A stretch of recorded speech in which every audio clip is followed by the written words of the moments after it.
Richard, your lessons from the pandemic. Go. I think we've said it, but I think people will have to be persuaded to come into the office. I think amenities and what happens when you get to the office that is over and above sitting at a desk tapping away at a keyboard is going to make or break a workplace, make or break whether it's worth an occupier actually having expensive offices in London to start with.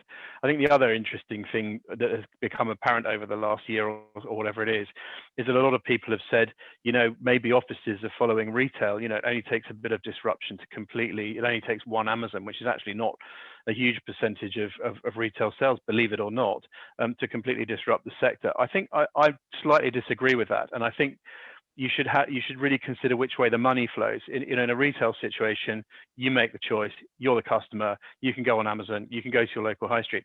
In an employment situation, your employer's the customer, and they have the choice about where the transaction takes place. So the money is flowing. It's not far from being similar. It's almost opposite.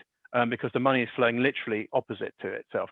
And so I think things will normalize a bit more. People do feel a bit more obliged to come into the office, but that doesn't take anything away from the fact that, as Nicola has been saying, the world has fundamentally changed, and that trend towards flex working has accelerated and will continue to do so.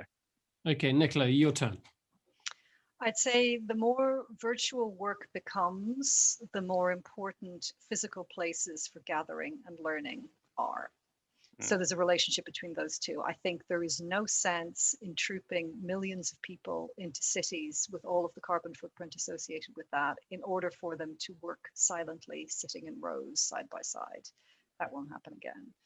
I think offices are for communities of people. They're not for command and control management structures. And finally, I'd say designing the experience that the employee has in the building is as important as designing the architecture itself.